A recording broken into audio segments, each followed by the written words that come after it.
Gravando. Olá, meu irmão, minha irmã, todos bem? Eu espero que vocês estejam bem. Eu sou seu amigo, pastor Douglas do Carmo. Estou aqui com você nessa jornada, nesse clube de tutoria, sobre os conteúdos da lição Classe de Adultos da Casa Publicadora das Assembleias de Deus, cujo tema desse trimestre é sobre o Evangelho de João.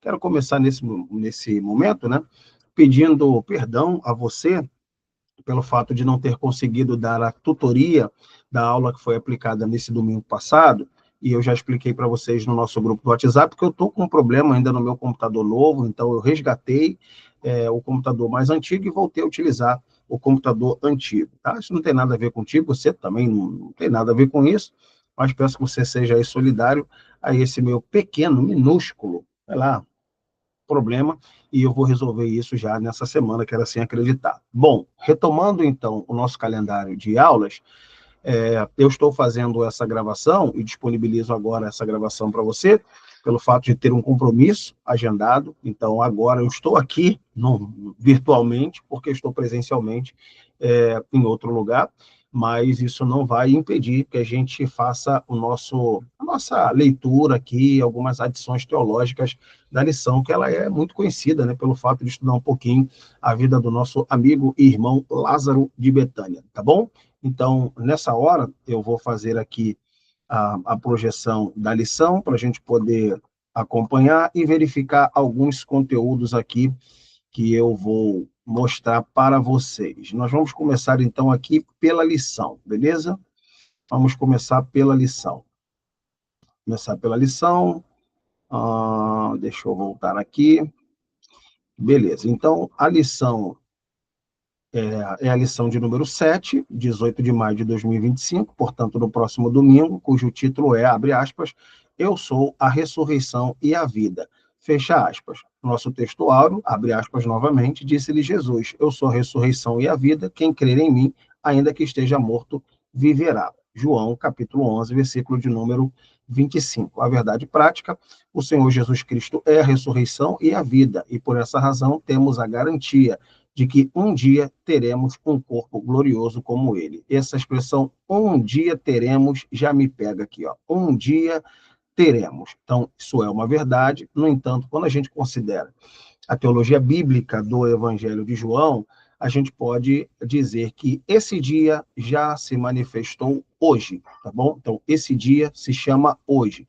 Quero que você, professor, dê atenção a essa expressão aqui, eu acho que é um bom início de conversa, tá bom?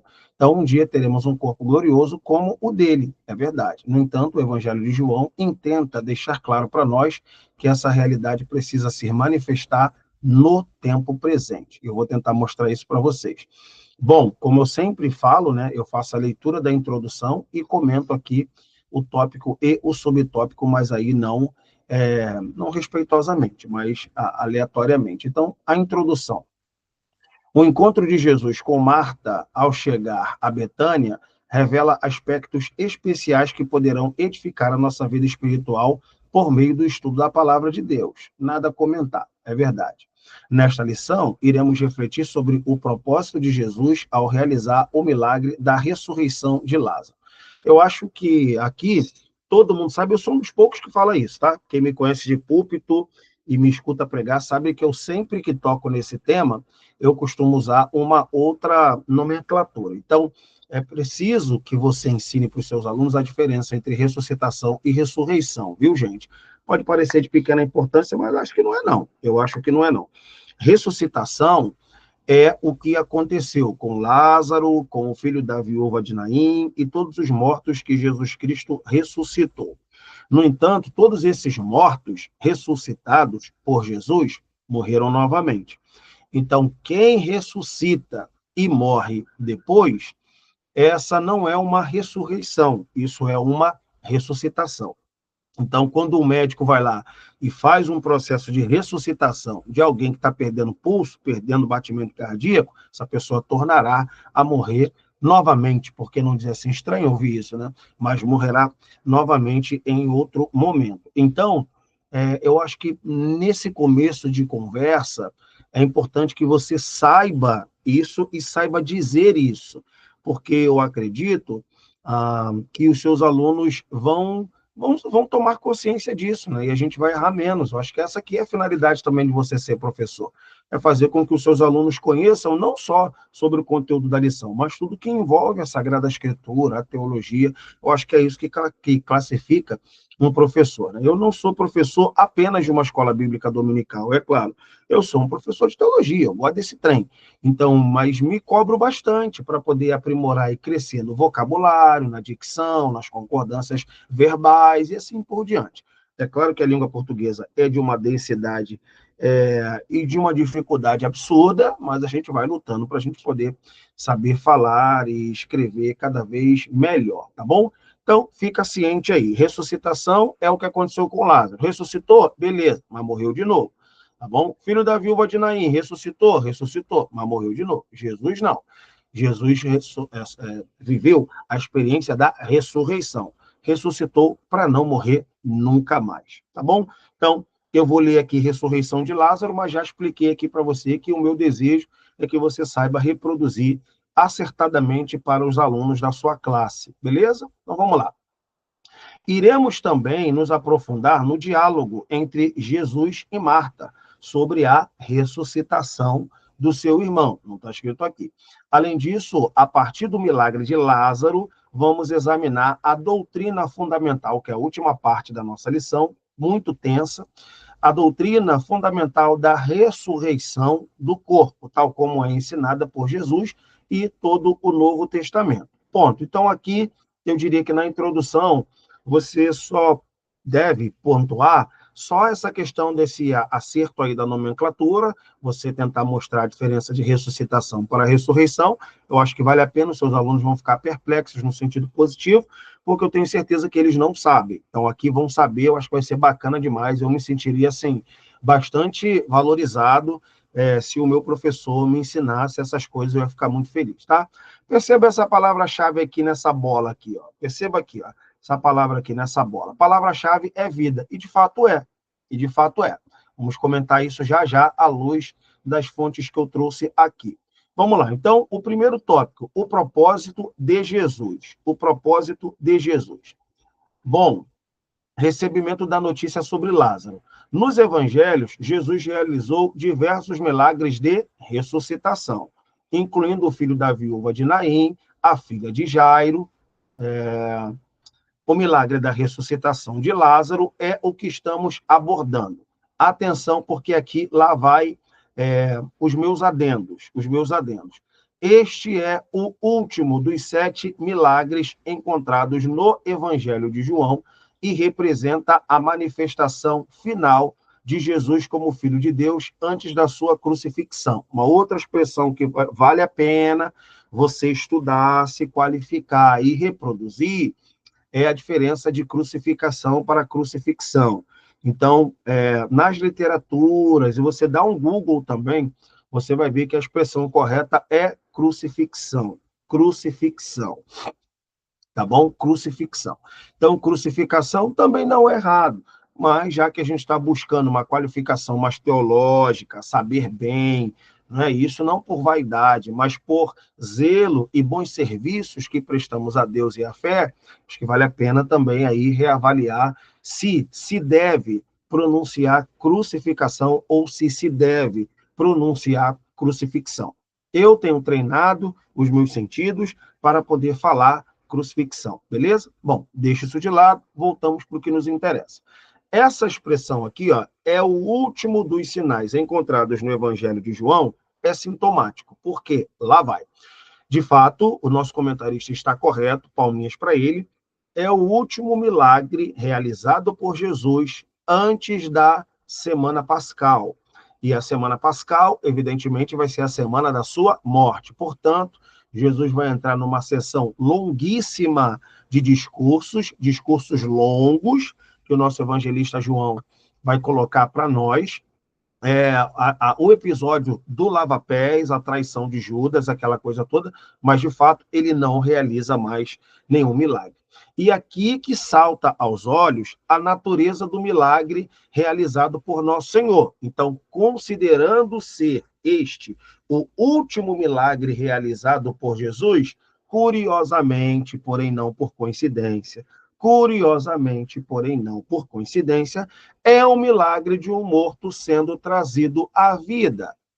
É um milagre de um morto sendo trazido à vida. Uau! Uau! E uau! E uau! Ótimo! Ótimo! Porque nada mais interessante do que mostrar o milagre inicial de Jesus e o milagre final de Jesus acontecendo dentro de um esquema simétrico, ou seja, de algo que tem conexões entre as duas pontas. Então, você vai observar frequentemente o Evangelho de João, Jesus sempre mencionando o caráter final da realização do seu milagre, dizendo que o seu milagre tem por intenção final trazer vida, trazer vida, trazer vida. Eu vim para que tenham vida e a tenham com abundância. Eu sou o caminho, eu sou a verdade, eu sou a vida. Vida em mim. Vocês só vão ter vida se vocês estiverem no Filho de Deus. E papapá, e papapá. Então, você vai pegar, olha essa bolinha aqui, gente, nos ajuda aqui. A palavra-chave, tá certíssimo o nosso comentarista. A palavra-chave é vida. E aí, então, o que que acontece? Nada mais inteligente dado-nos por João, o apóstolo do amor, ou o apóstolo amado, de mostrar como é importante entender esse milagre da ressuscitação de Lázaro em consonância a tudo que Jesus está falando ao longo do Evangelho. Eu sou o caminho, eu sou a verdade, eu sou a vida está aqui, ele veio e manifestou a vida foi a luz do mundo, a vida foi a luz do homem, papapá, papapá. Então, essa palavra vida, ela é uma palavra-chave e central que desenha para nós uma finalidade última das ações de Jesus, ou do Jesus terreno, ou seja, Jesus veio aqui não para ameaçar a vida, mas para poder qualificar a vida. Que isso? Então, pelo amor de Deus, pare de nutrir e de alimentar essa prerrogativa catastrófica de um Deus que é consumidor da vida.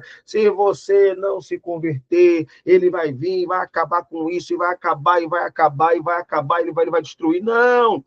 A vinda de Jesus tem por sua intenção última, eu diria, qualificar a vida. Por isso que a palavra-chave é vida, e por isso que um texto exclusivo do Evangelho, ou seja, não tem nenhum outro Evangelho, é João 10:10. Eu vim para que tenham vida e a tenham com abundância, beleza? Além disso, agora eu quero dar uma notícia aqui, aí eu vou pedir que você, poxa, tenha dedicação. Você que está assistindo essa aula, eu coloquei o curso sobre o Evangelho de João. Coloquei o curso para você. Ainda dei outro curso ontem para vocês, pô. E qual foi o curso? O curso sobre o cristianismo primitivo. Então, tu tá cheio de material. Menos tempo na rede social, mais tempo estudando, viu, crente? Então, eu vou falar por aqui, mas eu não vou mostrar um slide. Por quê? Porque eu já coloquei o curso mais acadêmico do Evangelho de João lá, tá bom? Então, aqui eu só vou informar. Lá vai. Peço que você abra a sua Bíblia no Evangelho de João, capítulo de número 20. Vamos lá. Evangelho de João, capítulo de número 20. E o versículo é o versículo de número 30, João 20, 30. Vamos lá. Evangelho de João, capítulo 20, versículo 30. É dito assim: Jesus, pois, operou também, na presença dos seus discípulos, muitos outros sinais que não estão escritos neste livro. Então, olha como é que você vai tirar onda. Vai dar show, vai dar show, vai dar show, como diz o nosso amigo Esdras Costa Bento. Então, Jesus realizou muitos outros sinais, que sinais no Evangelho de João é sinônimo de milagre. Então, ele realizou muitos sinais que não estão escritos nesse livro. Beleza, o que significa dizer que os sinais que estão escritos foram escolhidos a dedo. Dedo de quem? Dedo do Espírito, digamos assim. Foram selecionados a dedo. Eles foram recortados, viu, meu amigo Gustavo? Meu amigo pastor Davi Roque. Eu sei que eu não estou aqui agora com vocês, né? Engraçado isso. Mas estou mencionando aqui o nome de vocês, porque eu estou pensando em vocês nessa hora. Meu amigo Moisés, e assim por diante. Então, a ideia aqui é você mostrar para os seus alunos que os sinais que foram elencados no Evangelho de João foram programados, foram selecionados, eles não foram aleatórios, o que significa dizer que havia muitos outros sinais à disposição de João, mas o nosso amigo João, ele é um esteticista literário. Meu irmão, só quem é maduro entende isso. Pastor Douglas, o que é um esteticista literário? É aquele que sabe que tinha mais possibilidades de confeccionar o seu texto, mas ele achou importante confeccionar esse texto, trazendo as histórias tais como elas estão, nas ordens que estão. Uau! Uau! Uau! Então, cavaleiros e damas, entenda bem que João tinha outros sinais, talvez até mais impressionantes do que os que estão aqui, mas ele entendeu, esses que estão escritos aqui foram programados para que a compreensão salte à vista e ao cérebro. Aleluia! Aleluia! Que isso? Isso aqui é um deleite espiritual, meu irmão. Vamos lá. Então, todos os que estão, e a ressuscitação de Lázaro é, novamente reforçando, o último sinal, tem um caráter definitivo. Estes, porém, foram escritos, o de Lázaro está incluído, estes, porém, foram escritos para que creiais. Maravilha. Então, o de Lázaro é escrito para que creiais. Ok, creiais no quê? Que Jesus é o Cristo, Filho de Deus, e para que, crendo, vocês tenham vida em seu nome. Não está escrito vida eterna em seu nome. Para que tenham vida, minha amiga pastora Márcia, para que tenham vida em seu nome. Então, o interesse de João não é comunicar a crença em Jesus, como resultado disso, a ascensão à vida eterna. Não é isso imediatamente. Não é isso. Então, João quer elencar os sinais para fazer com que esses sinais sejam geradores de qualidade de vida, portanto, vida em abundância. Olha o que está escrito aqui, a palavra-chave, vida. Palavra-chave aqui, vida. Vida. Deu para entender? Então, a finalidade última, falando pela última vez, a finalidade última da série de sinais tem por seu caráter definitivo comunicar a vida. E nada mais esplêndido do que demonstrar isso trazendo um morto à vida. O nome dele é Lázaro de Betânia. Esquece! Eu queria saber mandar aquela bomba assim que a gente vê no Instagram assim. Como é que vai para mandar? Vou soltar a bomba. Puf! Acabou. Muito bem. Já entendemos, portanto, a localização textual do episódio de Lázaro de Betânia. Sim, ele é o último sinal antes da crucifixão de Jesus, e nada mais importante para nós, professores, isso facilita a nossa vida, fazer um contraste entre vida e morte. Jesus, no início, nele estava a vida. Maravilha! Eu sou a ressurreição e a vida, minha amiga Marta e Maria. Quem crer em mim, ainda que esteja morto, viverá. Ponto. Já encontramos o gancho aqui, meu amigo Isaías, já encontramos o gancho aqui para a gente já caminhar um terço da nossa aula. Um terço da nossa aula aqui, você já tem uma possibilidade aqui ampla de desenvolver isso, tá bom? Falando aí sobre essa ideia da pedagogia dos sinais. Isso aqui é para você entender, crente, cabeçudo, não é o seu caso, são os cabeçudos. Talvez não tenha ninguém aqui, né? Que fica achando aí que o Espírito Santo usou o apóstolo e eles ficaram com os seus olhos assim brancos e despossuídos de si e começaram a escrever aleatoriamente. Esquece isso. O Espírito Santo inspirou aqueles homens, mas esses homens eram inteligentes, fizeram um processo de recorte, de seleção, de leitura, de releitura, de checagem, de avaliação. É isso aí. É isso aí. Bom, isso aqui é o pessoal que fica aí falando de internet aí. Não, o Espírito Santo usou esses homens e eles escreveram inspirados pelo Espírito. Ok, isso é meia verdade. Isso é meia verdade. Agora, o mesmo Espírito que usa não despossuiu os caras de si. Tá bom? Não despossuíram os caras de si. Os caras continuam tendo as suas órbitas nos lugares e estão transcrevendo na iluminação, na inspiração do Espírito. Iluminação que acontece com a gente, não com eles, tá bom? Então, esses sinais foram escritos para que vocês creiam que Jesus é o Cristo, Filho de Deus, e crendo nisso, vocês vão ter vida, não a eterna, vida no nome dele, beleza? Ponto. A eterna eu vou falar já já. O capítulo 11 liga-se ao capítulo 10, em que Jesus se afasta de Jerusalém após uma tentativa de prisão e se dirige para além do Jordão. Então, aqui, ó, se dirige para além do Jordão. Aqui eu vou dar uma colher de chá, é minha missão, é meu dever fazer isso aqui. Então, aqui, ó, ele se dirige para além do Jordão. João, por gentileza, Evangelho de João, capítulo de número 10. Evangelho de João, capítulo 10. Vamos lá. Evangelho de João, capítulo 10, e o versículo é o versículo de número 39. 39. É dito assim: procuravam, pois, prendê-lo outra vez, mas ele escapou de suas mãos e retirou-se outra vez para além do Jordão, para o lugar onde João tinha primeiramente batizado, e ficou ali. E muitos iam ter com ele e diziam: na verdade, João não fez sinal algum, mas tudo quanto João disse deste era verdade. E muitos ali creram nele. Opa! Algumas informações aqui. Eu acho que eu nunca disse isso aqui. Mas no curso do Evangelho de João, que você já tem acesso, você do clube de mentoria, você do clube de tutoria, já tem acesso, você vai ter condições de acessar o conteúdo na íntegra a respeito da discussão. Então, aqui eu só vou informar porque é o meu dever, tá certo? Lá vai. O Evangelho de João tem ou mostra para nós uma tensão entre dois seguidores, ou dois tipos de seguidores. Os seguidores de Jesus, que estão fazendo um trabalho de evangelização e de consolidação do cristianismo primitivo em assentamento turco, que é onde provavelmente esse evangelho foi escrito, para a Turquia, e no mesmo lugar você tem a disseminação de discípulos de Yohanan, de João Batista.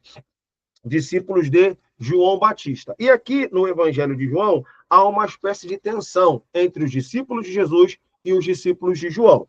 Então, por essa razão, você precisa conhecer essa discussão.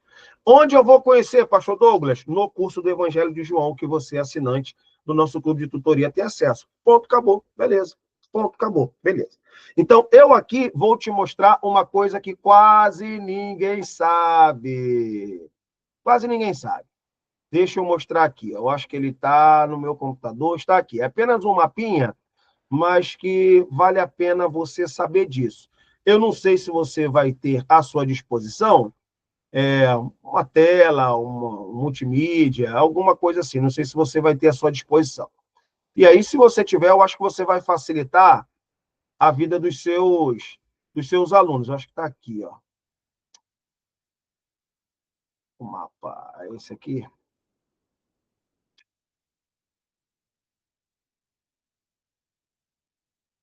Não, não é. Esse ajuda, mas esse é. É esse aqui. É esse aqui.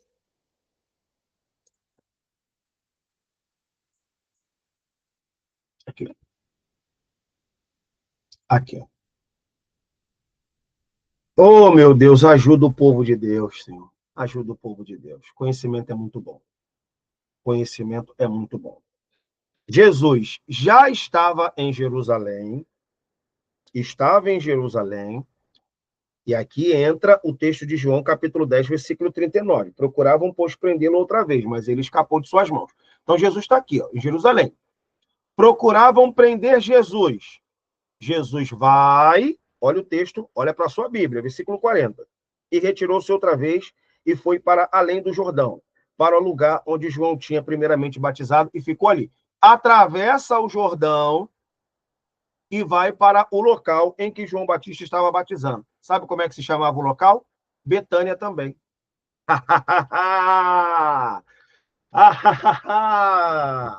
Betânia também. Betânia também. Betânia também. Então, cavalheiros e damas, você que está comigo aqui, Jesus sai de Jerusalém e vai se refugiar no local em que João Batista primeiramente batizava. Betânia também.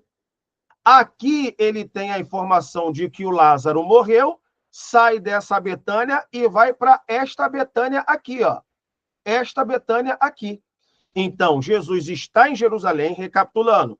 Querem prender Jesus. Opa, vou para cá. Ele atravessa o Rio Jordão, porque aqui marcava a fronteira com a Pérea. Aqui já não é local em que Pilatos manda. Quem manda aqui é o Herodes, aquele que cortou a cabeça de João Batista. Quem manda aqui é Herodes. Então, Jesus simplesmente sai, por que não dizer, né? Por que não dizer? Sai do país, né? Até porque esse país hoje é chamado Jordânia. É um país, inclusive, rival de Israel. E o que divide Israel à esquerda e Jordânia da direita é justamente o Rio Jordão. Justamente o Rio Jordão. Beleza? Então, ele está aqui na Betânia porque querem prendê-lo. Aqui ele recebe a notícia de que o Lázaro está morto. Ele, opa, vou atravessar, vou sair dessa Betânia aqui chamada Betânia da Pérea e vou para a Betânia da Judéia. Se você entendeu, o teu aluno vai ficar simplesmente maravilhado. Maravilhado. Ele, caramba, muitos anos na igreja, eu nunca soube disso. Lá vai uma informação adicional. O Evangelho de João é o único que dá mais relevo a essa atividade de Jesus no lado direito da Palestina, portanto, na Jordânia, viu? Aliás, é justamente esse evangelho que nós estamos aqui estudando, o Evangelho de João, capítulo 1, que mostra o local exato em que João Batista e Jesus se encontraram, por que não dizer, pela primeira vez após a fase adulta de ambos. João, capítulo de número 1 e o versículo de número 28. Então, peço que você, do outro lado, aí esteja com a sua Bíblia e localize, por gentileza. Essas coisas aconteceram em Betânia, do outro lado do Jordão, onde João estava batizando.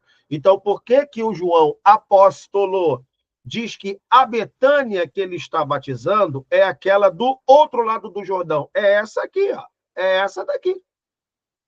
É essa daqui. Ele dá esse detalhe, meus alunos queridos, porque havia duas Betânias, a Betânia da Judéia e a Betânia da Pérea. Mas temos a certeza que o autor está falando da Betânia da Pérea por causa do Rio Jordão, meu Deus do céu.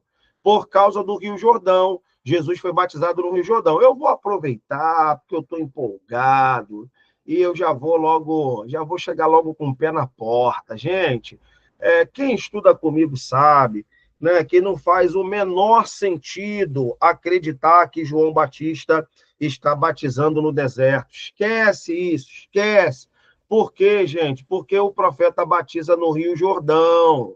E quando a gente lê os evangelhos sinóticos dizendo, olha, todo mundo acorria a João Batista no deserto da Judéia. Deserto da Judéia é essa região aqui de Hebron.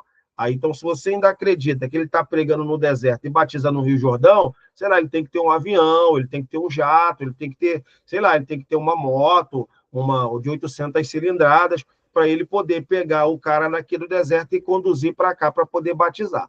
Então, esquece. Se você quiser aprender, lá vai agora a informação.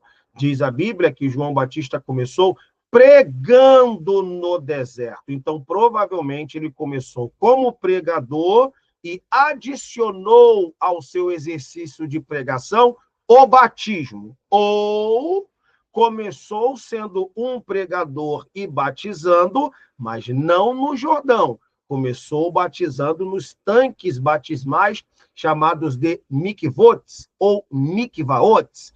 E aí ele tem uma criatividade dizendo, quer saber, vou sair daqui e vou batizar no Rio Jordão. Então a gente pode dizer que nós temos duas fases do ministério do profeta batizador. A que ele só prega, ou a que ele prega e batiza em tanques, ou a que ele prega e batiza já no Rio Jordão, mostrando um caráter de evolução. Começou pregando, e aí ele falou, agora eu vou batizar também. Então, prega e batiza, ele se aloca ali no Rio Jordão. Beleza? Esquece.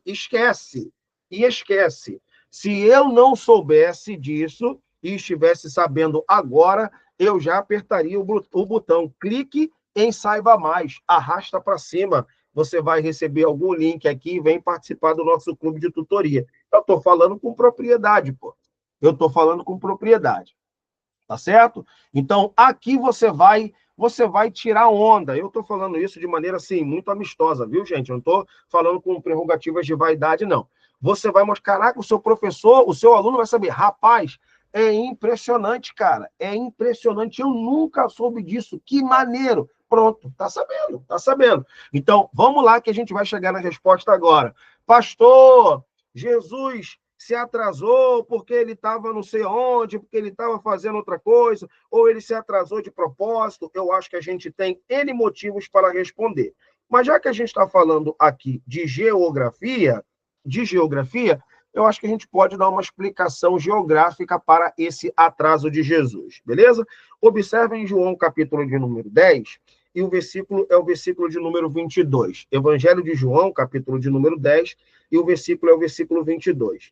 É dito assim: e em Jerusalém havia a festa da dedicação e era inverno. Então, era inverno quando Jesus ressuscita o Lázaro. Então, é frio, pancada de chuva, né? Você tem as vals do Jordão transbordando, um tremendo lamaçal. Então, aí tudo eu tenho fonte para poder provar, viu, gente? Não está dizendo que eu estou especulando aqui, não. Tenho fonte para poder provar isso aqui que eu estou dizendo. Então, Jesus se atrasa para poder ir até a outra Betânia. De fato, é verdade. Então, esse atraso de Jesus também pode se dar por uma questão geográfica, levando em consideração que ele atravessou e está impedido pelo Jordão transbordante e as suas vals com correntezas fortíssimas. É bem provável que esse atraso de Jesus também se deu pelo transbordamento do Rio Jordão. Então, espera estiar, espera o nível do rio diminuir para poder atravessar e caminhar aquela rua que é mencionada na parábola do samaritano, a rua que liga Jericó a Jerusalém.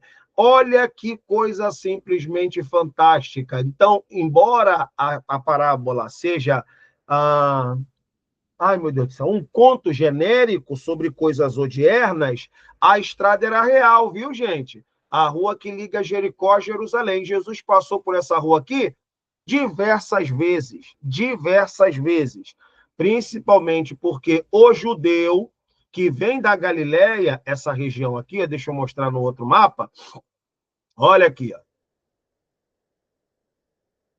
Isso aqui é show de conhecimento. Então, o Galileu, Jesus é daqui, os apóstolos são daqui. Então, eles, para poder chegar em Jerusalém, poderiam atravessar a Samaria. Mas como o judeu da Galileia não falava com o judeu de Samaria, mas só falava com o judeu da Judéia, então eles vinham por fora, atravessavam a Decápolis, atravessavam a Pérea, cruzavam o Rio Jordão, aqui que está o cego de Jericó, aqui que está o Zaqueu, aí Jesus e João Batista, né? João Batista e Jesus.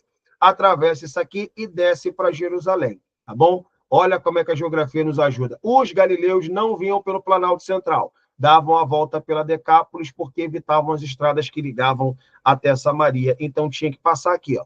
Olha o João Batista estratégico aqui, ó. O cara era bravíssimo, bravíssimo. Então João Batista pregando aqui, ó, nada de amarelo, tá vendo? Azul e verde, tudo vegetação, nada de deserto aqui, ó. Ele pregando aqui, o João Batista é muito do inteligente, vai pegar todo mundo que vem da Galileia para comercializar ou para cultuar em Jerusalém, pega todo mundo aqui na travessia de Jericó. Esquece! Esquece! Esquece! Fala aí onde você encontra isso aí em outro lugar. Fala para mim, me mostra que eu vou ser aluno do cara, pô. Me mostra aí, pô. Me mostra quem comenta a escola bíblica dominical aí, toca nesses assuntos. Me fala aí. Vamos embora. Eu tenho que comemorar, irmãos. Eu comemoro as próprias informações que dou. Beleza? Então, vamos voltar aqui para o nosso conteúdo. Então, o capítulo 11 liga-se ao contexto do capítulo 10, em que Jesus se afasta de Jerusalém após uma tentativa de prisão e se dirige para além do Jordão. Só que também já caminhou bastante. Ao ser informado sobre a doença de Lázaro, Jesus estava lá, a leste do Jordão, que é uma Betânia, e levaria alguns dias para chegar a Betânia. Lógico, o que ninguém sabe é que ele também está numa Betânia. De Betânia a Betânia. Tema da mensagem, de Betânia a Betânia. Uau, pastor, não entendi nada. De Betânia a Betânia. Clique em Saiba Mais. Clique em Saiba Mais.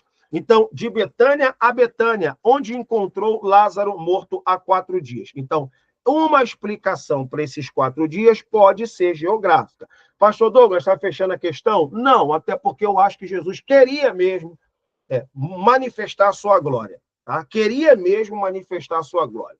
Mas a gente que é professor, a gente pode também dar uma informação adicional. A informação adicional é essa daí, beleza? Então, já reconstituímos o cenário. Agora eu vou ter que avançar um pouco mais. O versículo 3 expressa a esperança de Maria e de Marta em relação à chegada de Jesus para ajudá-lo, devido ao carinho e à amizade que o nosso Senhor Jesus tinha pela família de Betânia, pois ele os amava. Eles desejavam ardentemente que Jesus chegasse rapidamente. Olha, eu não vou comentar isso aqui, não. Na verdade, só vou dizer aqui para vocês que essa amizade entre Jesus, Marta, Maria e Lázaro, ela pode ser pelo fato de Jesus sempre se hospedar na casa dos irmãos de Betânia, sempre que estava na Judéia, levando em consideração aquela máxima, o filho do homem não tinha onde reclinar a cabeça. De fato, é verdade. Então, Jesus era pouquíssimo conhecido em Jerusalém, ele era muito conhecido na Galiléia, e a fama do que ele fazia na Galiléia chegava a Jerusalém, mas ele era pouco conhecido em Jerusalém. Então, ele se hospedava ali na casa dos irmãos Marta, Maria e Lázaro, que, por sua vez, era uma família de levitas, tá? Era uma família de levitas. Levitas. Aí eu vou indicar o livro, vou indicar não, porque o livro está esgotado. É um livro que não vingou muito, mas se as pessoas parassem para ler, meu irmão, um livro singular no Brasil. É esse livro aqui, ó. Eu posso estar falando para alguém que já tem até o livro, só que nunca leu. Toma vergonha na cara e vai ler. Brincadeira. Os apóstolos helenistas, contribuições e conflitos dos imigrantes cristãos na igreja de Jerusalém. É um livro que eu escrevi, não vingou muito não, não vendeu muito não. Mas eu vou investir nele novamente e vou tentar fazer uma propaganda melhor, porque eu tenho certeza plena e absoluta que se você que tem esse livro, leu esse livro, você vai entender todo o bastidor da casa dos irmãos Marta, Maria e Lázaro e sua possível relação com um homem chamado Barnabé. Barnabé. Possivelmente podemos estar falando de um grau de parentesco não distante entre Barnabé e os irmãos Marta, Maria e Lázaro, o que, consequentemente, nos leva a uma pessoa chamada João Marcos. Pessoa chamada João Marcos. Então, aqui eu só vou dizer, podemos estar diante de um grau de parentesco entre Marta, Maria e Lázaro, Barnabé e Marcos. Todos eles podem ter uma composição familiar única. Única. Caramba, surpreendente. Aí eu não vou falar, realmente não vou falar. Vai ter que ler os apóstolos helenistas. Douglas, está esgotado. Lamento. Então, quem tem, quem não tem, pede emprestado para quem tem, ou aguarda as próximas publicações, tá bom? Desse mortal que vos fala. Vamos embora. Então, vamos avançar sobre isso aqui. Muito bem. No entanto, a visita dele no templo não se concretizou. É fundamental destacar que a vontade soberana de Deus não está sujeita às circunstâncias humanas. Ótimo. Ótimo gancho para você emitir uma opinião pastoral, por mais difíceis que estas sejam. Contudo, Jesus nunca chega atrasado, nem adiantado no cumprimento da vontade do Pai. Ele chegou a Betânia no momento certo, beleza, certinho também. O tempo divino, acho que isso aqui não vale a pena. Marta e Maria acreditavam que se Jesus estivesse em Betânia, ele poderia realizar o milagre da vida de Lázaro. Elas tinham plena consciência de que o nosso Senhor é o Filho de Deus. No entanto, o plano do Pai não coincidia com a delas. Apesar da desilusão e da tristeza, Maria e Marta iriam vivenciar uma experiência extraordinária de espera que envolveria a perda do ente querido, a ausência temporária de Jesus e a chegada aparentemente tardia do Senhor. Contudo, Jesus estava presente para realizar um magnífico milagre. Desculpa, tem que ler. Que glorificaria a Deus e tiraria o consolo. Então, isso aqui, nada que seja necessário algum acréscimo. É mais mesmo um preenchimento que você precisa saber e ter na hora de explicar lá para os seus alunos, beleza? Avançando, tópico 2, o encontro de Marta com Jesus. O versículo 20 descreve o momento em que Marta se encontrou com Jesus. Assim que soube que o Senhor Jesus estava na cidade, a irmã de Marta dirigiu-se ao encontro dele. Ao vê-lo, expressou-se a convicção de que, se o mestre estivesse presente quando Lázaro ainda estava doente, o seu irmão não teria falecido. Beleza, está tudo no script de João. João, apóstolo, o escritor. Jesus afirmou que iria ressuscitar. Versículo 23. Embora Marta acreditasse que Jesus poderia realizar um milagre extraordinário, ela não percebeu que o Senhor estava falando da ressurreição de Lázaro naquele momento específico. Pronto, está aqui, está aqui. Ó. Naquele momento específico. Então, abra sua Bíblia, por gentileza, no Evangelho de João, capítulo de número 11. Evangelho de João, capítulo de número 11. E o versículo é o versículo de número 22. 21, eu vou ler. Disse, pois, Marta a Jesus, Senhor, se tu estivesses aqui, meu irmão não teria morrido. Mas também agora sei que tudo quanto pedires a Deus, Deus te concederá. Disse-lhe Jesus, teu irmão há de ressuscitar. Disse-lhe Marta, eu sei que há de ressuscitar. Na ressurreição do último dia, disse-lhe Jesus, eu sou a ressurreição e a vida. Quem crer em mim, ainda que esteja morto, viverá. E todo aquele que vive e crer em mim, nunca morrerá. Crês tu isso? Disse ela, sim, Senhor, creio que tu és o Cristo, o Filho de Deus, que havia de vir ao mundo. Beleza, que havia de vir ao mundo. Então, aqui está o ponto de partida para a parte já, eu diria, para a parte do meio para o final da nossa aula, que eu acho que é aqui que vale a pena você se debruçar bastante, viu? Então, lá vai a informação. A nossa amiga Marta, ela está acreditando que Jesus tem poder para poder ressuscitar em nome de Deus. Beleza, sem dificuldade, sem problema nenhum. Só que ela acredita que essa ressurreição vai acontecer no último dia. Então, se é o último dia, ressurreição. Jesus quer antecipar. Jesus quer antecipar. E ele, como autor e dono da vida, ele vai antecipar. Isso está de acordo com os sinais que João selecionou e está também de acordo com João 20:30. Esses sinais foram escritos para que vocês creiam que Jesus é o Cristo, o Filho de Deus, e para que crendo tenham vida em seu nome. Então, Jesus não está falando de uma ressurreição final, ele está falando de uma ressurreição que acontece nesta vida, neste momento específico, tá bom? E aqui não é utopia, não, isso é teologia de João. Esquece, isso é teologia de João. Lindo demais, lindo demais. E é uma teologia paulina também, viu? Isso aqui é só para os entendedores. Calouro não vai pegar isso aqui não, pô. Calouro não pega isso aqui não. Calouro fica falando besteira aí, pegando gancho de internet e achando que quem estuda é maluco. Calouro pensa assim, tá bom? Então, a ideia é, Jesus quer mostrar o poder e a manifestação da ressurreição nesta vida aqui. Isso vai ser um gancho teológico para o nosso companheiro Yohanan, João. Eu vou comentar melhor. Na realidade, viver entre a promessa do Senhor Jesus e as circunstâncias da vida é um grande desafio para a fé. No entanto, aquele que é a ressurreição e a vida estava ali diante dela. Nosso comentarista não sabe disso. Nosso comentarista não sabe. Se sabe, não quis expor. Beleza. A proposta é mais dominical, né? Mais elementar. Mas nesse clube de tutoria aqui, a gente, escalpela, a gente eleva o nível, que é para você ter informações para quem compartilhar, beleza? Então, vamos lá. Eu já vou voltar nesse ponto aqui. Então, quando Lázaro ressuscitará, o diálogo entre Marta e Jesus revela que ela cria na doutrina da ressurreição dos mortos, tal como era ensinada no judaísmo. Muito bem, preste atenção nisso aqui. Era, de fato, ensinado no judaísmo. O cristianismo vai trazer uma inovação, não histórica, porém teológica, ou seja, ele vai ressignificar uma compreensão judaica. Presta atenção, o autor aqui está certo. Era, de fato, ensinado no judaísmo. Vai ressuscitar no último dia. Eu sei que há de ressuscitar no último dia. Contudo, Jesus não referia primeiramente ao milagre da ressuscitação do último dia, como é da ressurreição do último dia, como ela pensava, mas sim a realidade daquele instante presente. Para ilustrar essa verdade, ele declara, eu sou a ressurreição e a vida. Enquanto Marta apresentava uma doutrina defendida pelos fariseus, embora correta e verdadeira, nosso Senhor Jesus revelou a doutrina da ressurreição associada à sua própria pessoa. Está aqui. Desculpa. Desculpa, gente. Vou espirrar. Então, ou seja, é legal isso aqui. Então, há uma diferença da teologia sistemática que entende a ressurreição dentro de um escopo teológico doutrinário. Se eu morrer, vou ressuscitar naquele grande dia. Mas a teologia bíblica do Evangelho de João antecipa essa ressurreição que se manifesta nesta vida, que chamamos, portanto, de nova vida. Então, vou usar Paulo aqui agora, tá, gente? Vou usar Paulo. Lembra que o apóstolo Paulo fala em Colossenses, capítulo de número 3? Eu não vou ter tempo, gente, para poder abrir a Bíblia.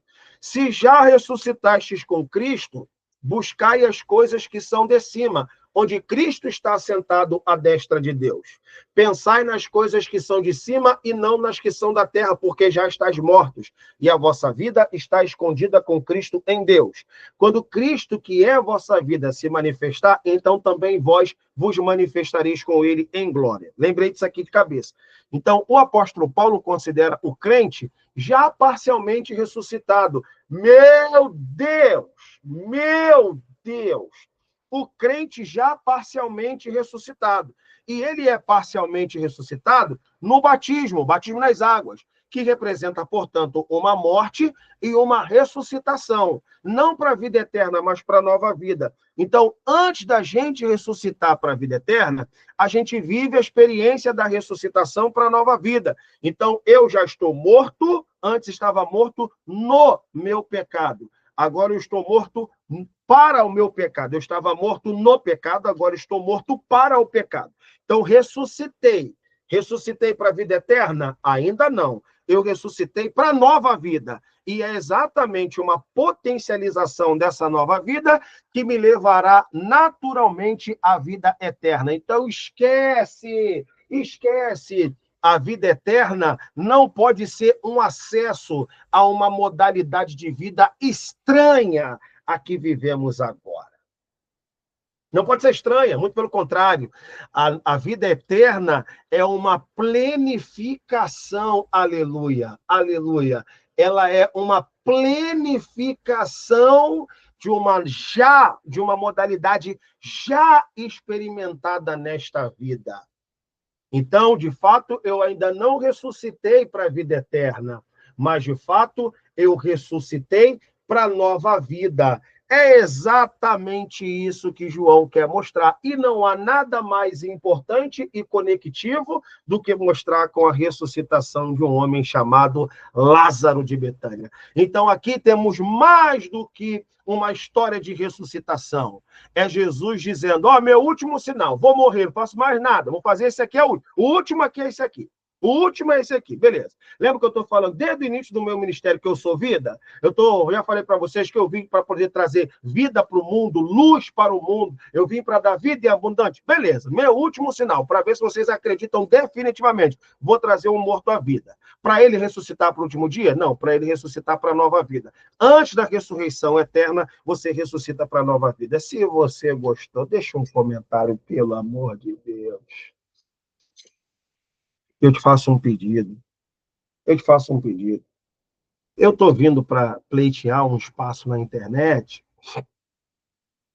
e ser um professor para professores de escola bíblica dominical, lições CPAD, por um apelo. Ou seja, muitos e muitos fazem isso gratuitamente na internet. Mas um apelo a professores, e por amar extremamente a escola bíblica dominical, eu estou tentando pleitear um espaço aí para ver se a gente aumenta o número de professores.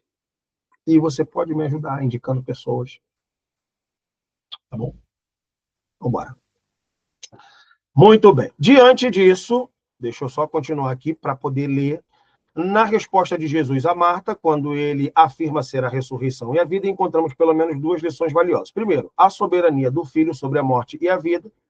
Ao se identificar como a ressurreição, ele coloca-se como fonte de toda a vida. Certíssimo. Certíssimo. Tanto no plano material como espiritual. Certíssimo. Segundo, existe uma gloriosa promessa de vida para quem crê em mim. Ótimo, mas que se manifesta agora, eu vou provar. Assim sendo, aqueles que creem em Cristo recebem uma abundância de vida em todos os sentidos, tanto material quanto espiritual. Então, quando a gente fala assim, tanto material, eu trocaria material como terrena. Porque o crente sem entendimento, ele vai associar que Deus tem a obrigação de deixar ele rico, e eu trocaria essa palavra assim, tanto terrena, ou seja, uma vida abundante do ponto de vista terreno, Mas aí você vai precisar desdobrar isso, falar, sabe, paz, alegria, as virtudes do espírito, tá bom? Então, eu trocaria essa palavra material por terrena e colocava aqui espiritual também como celestial. Pois uma vida entregue a Cristo é uma vida plena. Aqui ele complementa, beleza? Então, aqui você consegue aí dar uma excelente contribuição para os seus alunos, beleza? Então, antes da gente entrar no terceiro tópico, para a gente poder encerrar a aula, eu vou trazer aqui agora para vocês esse livro aqui, ó, um livro antigaço, da década de 70, que é do Eldon Led. Você vai ter a oportunidade de acessar o Eldon Led. Eu tenho ele aqui físico, ó, e vou mostrar aqui na tela para vocês que eu estou com uma relativa razão. Aqui, ó, 376. Deixa eu ver aqui. 376. Estou em qual página aqui? 386. Aqui, ó. Vou mostrar aqui para vocês. Não sei se eu vou conseguir subir. Espera aí, só um minutinho. Então, vamos lá. Então, vamos lá. Até aqui eu acho que para nós serve.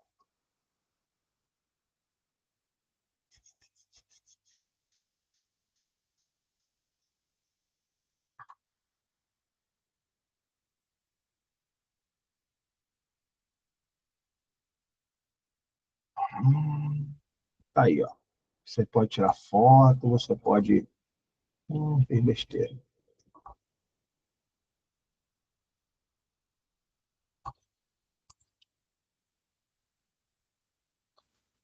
Aqui, ó. Deixa eu aumentar aqui para você ver. E isso aqui é totalmente teologal. Eu vou ler. O propósito expresso que o autor do quarto evangelho teve ao escrevê-lo foi que seus leitores pudessem conhecer o caminho para a vida eterna por meio da fé em Jesus, o Messias. João 20, 30 e 31, que é o texto que a gente falou já. O propósito da vinda de Jesus ao mundo foi que os homens pudessem desfrutar dessa vida. De acordo com o Evangelho de João, a vida eterna é o tema central do ensino de Jesus. Mas, segundo os evangelhos sinóticos, é a proclamação do reino de Deus. Além disso, a ênfase primária em João é colocada sobre a vida eterna como uma experiência presente. Então, agora eu vou apagar aqui, ó. Tá bom? A vida eterna, ela se manifesta no presente. Se você quiser acreditar, lá vai. É isso aqui, ó. A ênfase primária de João é colocada sobre a vida eterna como uma experiência no presente. Uma ênfase praticamente ausente, tanto nos evangelhos sinóticos como no judaísmo. Está aqui. Está aqui. Só isso aí. Só isso aí. A ênfase primária em João é colocada sobre a vida eterna como uma experiência presente. Pronto. Então, a vida eterna no Evangelho de João não se manifesta na eternidade, mas se manifesta na nova vida. Eu vim para que tenham vida e a tenham com abundância. Então, já já eu vou terminar de ler e vou fazer o comentário. A gente já fez até a celebração. Vamos lá. Outra página aqui, ó. 379. Aqui, ó. A vida eterna, o presente e o futuro. Então, vamos lá. Embora a vida eterna seja escatológica, a ênfase central do quarto evangelho não é mostrar aos homens o modo de vida do século futuro. Não é. Mas levá-los a uma experiência presente dessa vida futura. Esquece. Esquece. Então, a vida futura não é estranha. Ela já manifesta parcialmente na vida presente. Modificando aquilo que a gente chama de metanoia, né? Modificando tudo, ela modifica tudo. Modo de ver, modo de agir, modo de pensar, modo de se comportar e assim por diante. Já é um prenúncio de que transborda em nós parte da vida futura. Esse é um ensinamento que não se encontra de forma explícita nos evangelhos sinóticos, ou seja, a vida do século futuro já é outorgada ao crente. O propósito da missão de Jesus foi trazer aos homens uma experiência presente da vida futura. Ele desceu dos céus para dar essa vida ao mundo. Pronto. Eu acho que isso aqui já dispensa comentário. Já dispensa comentário. Seus alunos vão voltar para casa assim, caramba, e eu achando que vou encontrar um modelo de vida totalmente diferente do que eu vivo agora. Ele não sabe nada.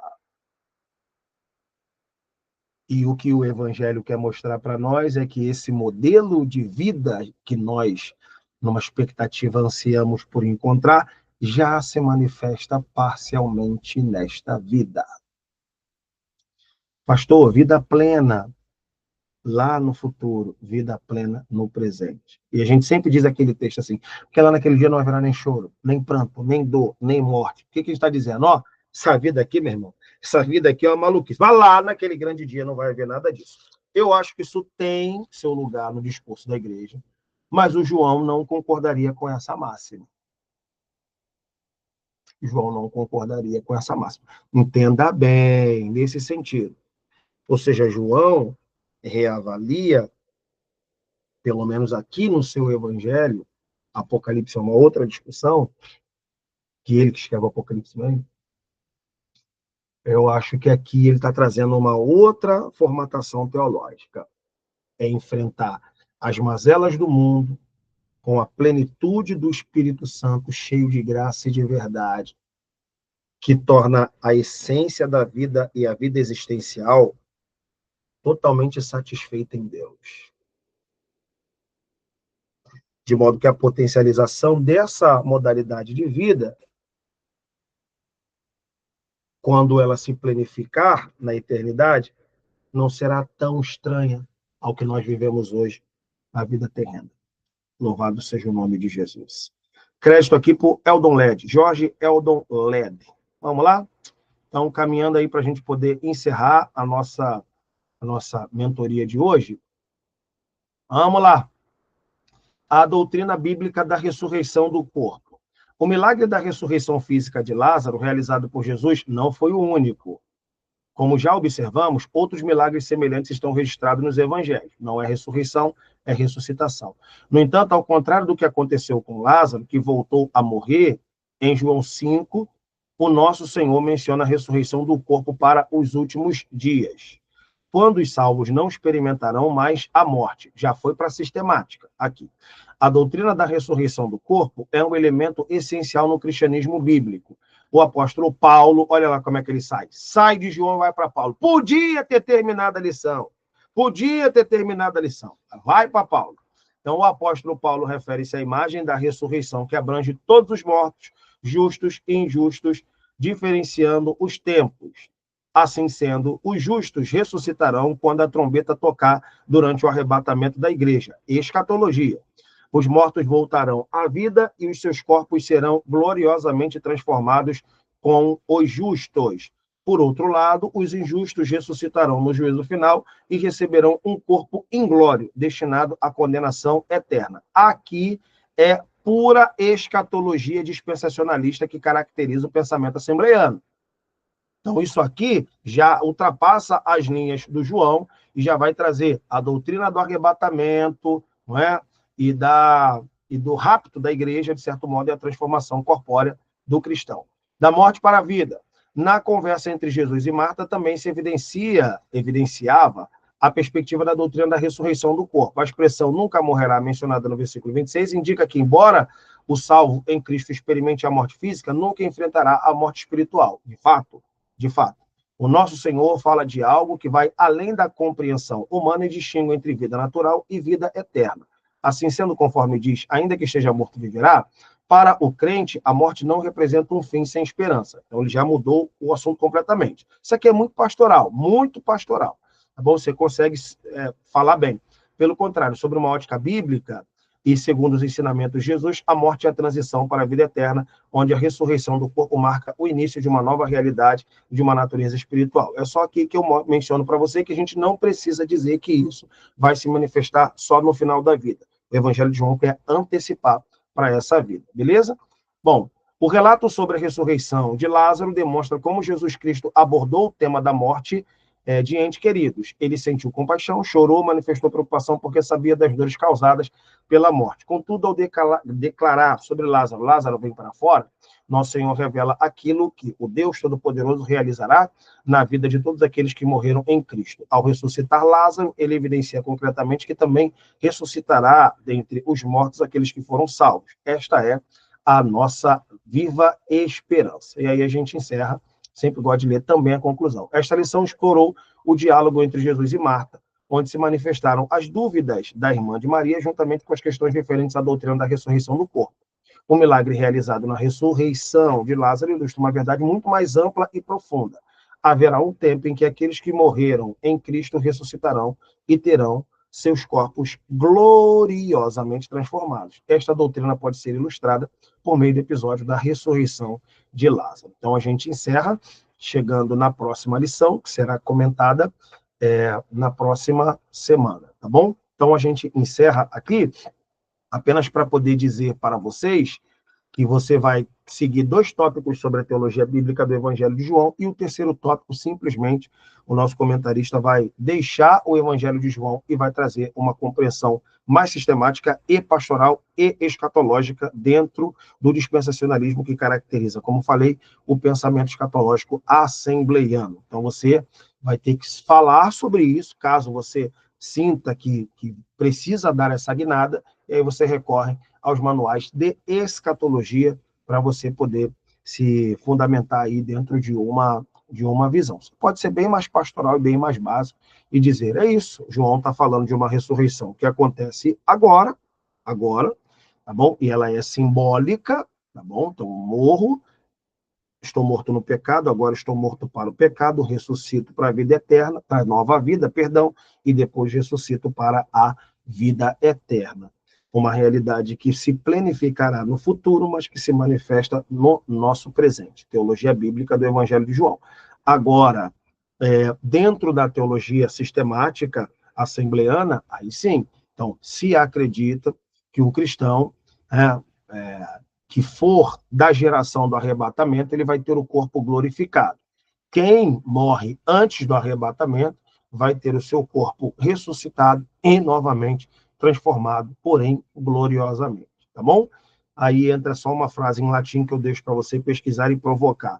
Basicamente assim, abre aspas, caro cardos salutes, salvação por meio do corpo. Então, o corpo acaba se tornando importante nesse processo escatológico, tá bom? Por isso que o cristão, muitos deles, são contra a cremação, tá bom? Porque acredita que tem algum tipo de contato entre o corpo do cristão na volta de Jesus, tá bom? Então, nós encerramos por aqui. Deus te abençoe. Até a próxima, permitindo o Senhor. Um abraço.